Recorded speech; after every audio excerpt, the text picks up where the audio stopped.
Good morning, students. Today we will learn the chapter Judiciary from your civics book. While talking about judiciary, in India we have a rule of law. It means that laws apply equally to all persons and that a certain set of fixed procedures need to be followed when a law is violated. To enforce this law, we have a judicial system that consists of mechanism of courts, that is, a citizen can approach when a law is violated. As an organ of the state, the judiciary plays a crucial role in the functioning of India's democracy. It can play with this role only because it is independent. What is the role of judiciary? Courts take decisions on a very large number of issues. They can decide that no teacher can beat a student, or about the sharing of river waters between states, or they can punish people for particular crimes. The work of the judiciary can be divided into the following: dispute solution, judicial review, and upholding the laws and enacting or enforcing the fundamental rights. What is dispute resolution? The judicial system provides a mechanism for resolving disputes between citizens and the government, between two states governments, and between the center and the state government. What is judicial review? As the final interpreter of the constitution, the judiciary also has the power to strike down particular laws passed by the parliament if it believes that these are a violation of the basic structure of the constitution. This is called judicial review. The judiciary also have to work as upholding the law and enforcing fundamental rights. Every Indian citizen can approach the Supreme Court or the High Court if they believe that their fundamental rights have been violated. What is independent judiciary? The Indian Constitution protects the citizens against the influence of the rich and powerful people by providing for the independence of judiciary. This is done by the separation of powers. It means that other branches of the state like legislature and the executive cannot interfere in the work of the judiciary. The courts are not under the government and do not act on their behalf. The Supreme Court and the High Court judges are appointed with very little interference from other branches of government. Once appointed, it is very difficult to remove a judge. It is the independence of the judiciary that allows the courts to play a central role in ensuring that there is no misuse of power by the legislature and the executive.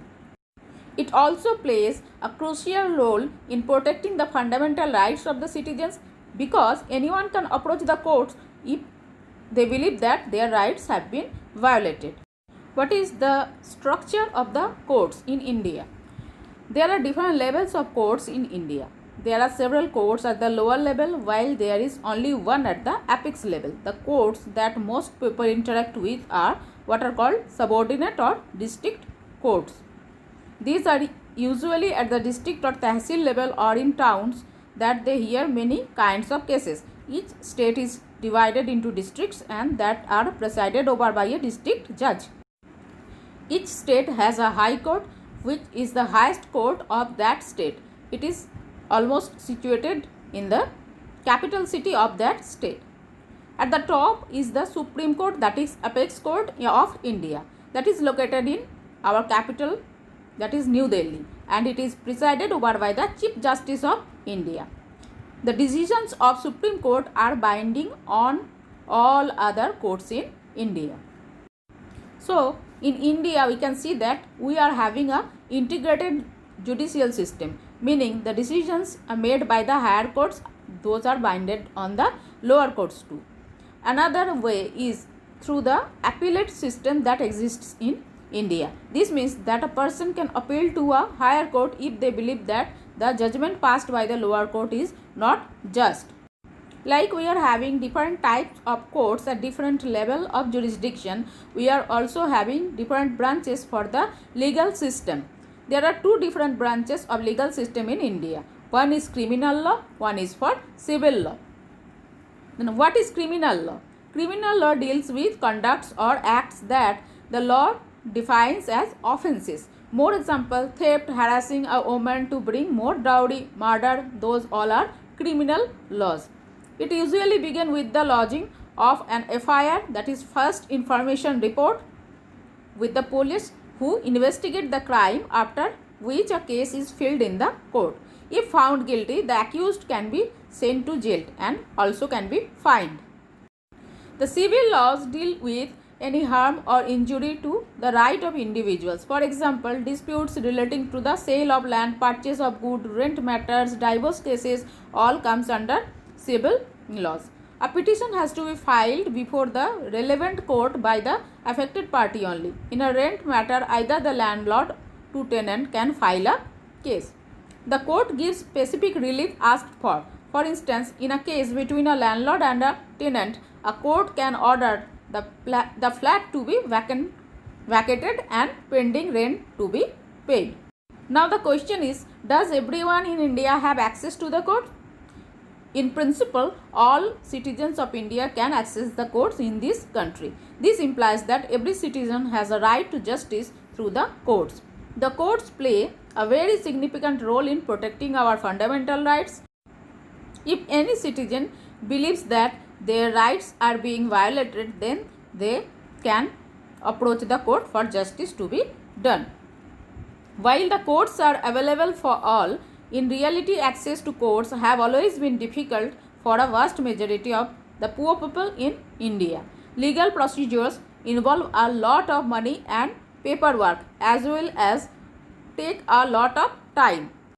For a poor person who cannot read and whose family depends on daily wages, the idea of going to court to get justice often seems remote. We have heard the word PIL, that is PIL.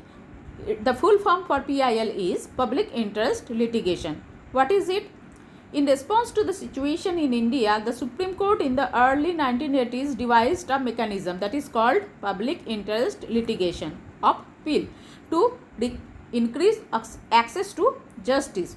It allows any individual or organization to file a PIL in the High Court or the Supreme Court on behalf of those whose rights were being violated.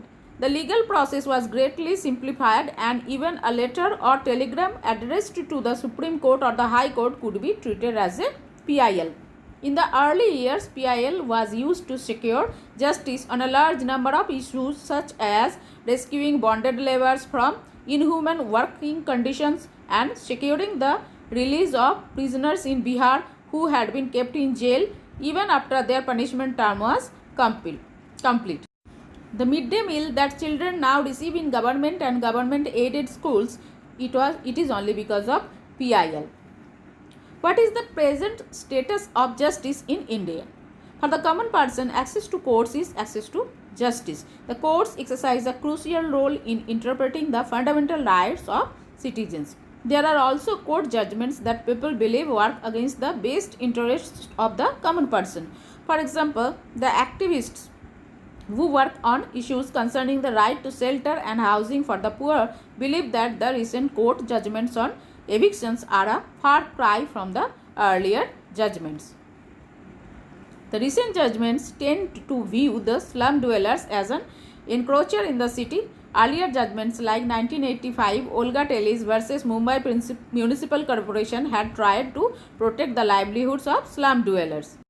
Another issue that affects the common person's access to justice is inordinately long years that court takes to hear a case. The phrase justice delayed is justice denied is often used to characterize this extended time period that the court takes. However, in spite of this, there no denying fact that the judiciary has played a crucial role in democratic India, serving as a check on the powers of the executive and the legislature, as well as in the protecting the fundamental rights of citizens. The members of the Constituent Assembly had quite correctly envisioned a system of courts with an independent judiciary as a key feature of our democracy.